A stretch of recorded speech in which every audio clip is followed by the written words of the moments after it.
What is my most unique EDC item, which I guarantee the majority of people don't even know about? Stay tuned.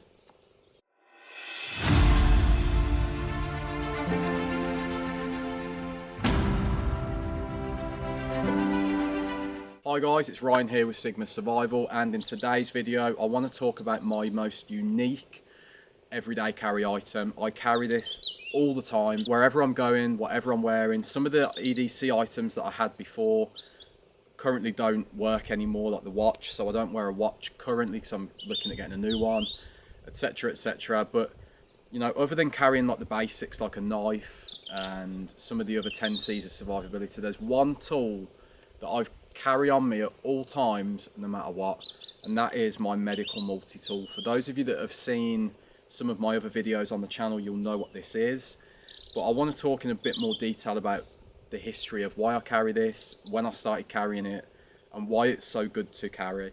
Okay, so the medical multi-tool is, this is a 2 meter long strip of elasticated band. It's a heavyweight one, and it will tourniquet my leg quite easily. It can also be used for a range of other things. Okay, despite the fact that I'm carrying it for medical purposes, I could probably create a slingshot out of this. I could probably use it as emergency cordage. I could probably do a whole host of things with this other than just medical things. But and this one here, by the way, so that I'm still holding, is one that I just keep in a bug out bag, a spare one. So it's just an extra. Okay, this is not quite 2 meters long, probably more like 1.5 meters. It's not going to do as much as what this one will because it's a bit shorter, but it's nice to have extras. The medical multi-tool, I started carrying this in 2017. I moved back to London for a short time, and my local train station or tube station was Parsons Green. For those that don't know, there was a terrorist attack in Parsons Green, and it happened just before I moved there, and the reality sunk in that I needed something. You know, the one thing that I would need if there was something that went wrong would be a medical tool of some sort. Now, I didn't know at the time that I could use this for so many things. I just brought it because I looked at different tourniquet options. So a conventional tourniquet would be something like this.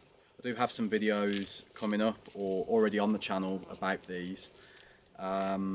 This is a cat style tourniquet. It's very popular. Most people are carrying these, and they come with nice little pouches and stuff. These are pretty much the military standard. I am not a massive fan of those, but I do own them, and I own 2 of them. And if you're interested in why I own 2 of them, well, check the video out that's in the link at the end.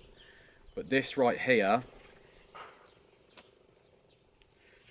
can be used for so many things. It's a flat elasticated piece of band. Okay, I can tourniquet a limb with this. I can use it as an improvised pressure dressing.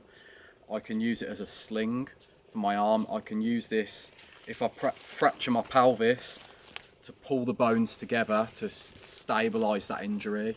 For those that don't know, like when the pelvis is broken, it breaks apart. There's a blood vessel that breaks with it. The blood really leaks out a lot, and you can bleed to death. So by pulling it together, you can save your life. If you've got penetrating trauma to the chest, you know, you can use this as a chest seal and bandage all the way around. Okay, so there's so many things that I can do with this that I didn't realise at the time. I just thought, oh, I like the idea of a SWAT T tourniquet, that everyone's saying that's like a multi-tool and that you can use it as both a pressure dressing and a tourniquet. But I kind of already had things like this lying about, but they weren't good enough. So I brought this off the internet, and I brought 2 meters, and that's longer than the SWAT T, as far as I'm aware. And such a good bit of kit.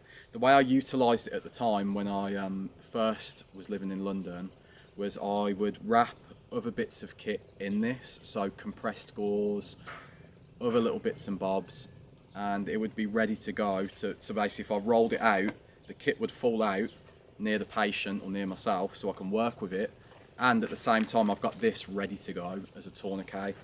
So my sole purpose at the time of starting to use this years ago, like 6 years ago now, was basically just to stop bleeding. And now I've realised that there's so much more that you can do with it, that I just carry it every single day, and I don't see anybody else carrying anything like this. It's not conspicuous as well. Like if I'm carrying a tourniquet and I'm trying to get on a plane, let's say, there's nothing wrong with doing that. Like people should actively be carrying tourniquets everywhere, but you know, it might be deemed as like a military looking item, and that can raise suspicion. This looks like a resistance band because it's a resistance band, but I can use it for so much more. You know, no one's going to question, why have you got a resistance band? I'm just like, oh, I like to just use it to stretch my arms out. It's a physiotherapy device. It's for exercising when I'm in transit, etc. Like wherever you are, no one's really going to question why you've got this. And for me personally, I work as a fitness instructor on and off. So carrying a resistance band, you know, I just, oh, it's for my work. I just leave it in my pocket so I don't forget it.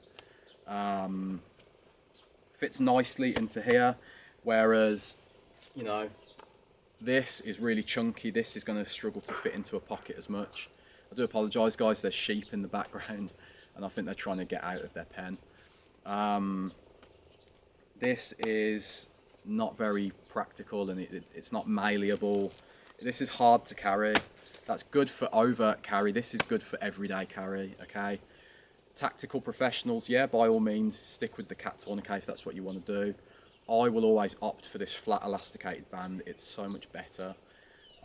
So much better. I keep them in every single one of my medical kits for the purpose of them having so many multiple uses. But this one right here is my best mate. It's been with me since 2017, and luckily I haven't had to use it for any serious injuries yet, but you know, if I ever need it, it's there, and it's always there. Like I used to roll up a kit in it before, I would potentially consider doing that again, but maybe with more practical items. Maybe I will put some compressed gauze in at some point. Maybe I'll put in things like an orange cannula for chest decompression of like a pneumothorax. You know, basic things like that. Maybe I'll consider. I do actually keep duct tape with it currently. I'll put that over. No, actually it's here. Yeah, I keep this flat little piece of duct tape in there as well, because that's useful for loads of medical uses and other uses. So, you know, it's really easy to wrap stuff in it as well, is what I'm trying to say. Anyway, thanks for watching, guys. That was just a quick update. Thanks for watching. Let me know in the comments what you think of this video. Obviously, you know, this is a unique item that's specific to me. It's not, you know, not everyone knows about this, I suppose, but they should. Anyway, thanks for watching, and until next time.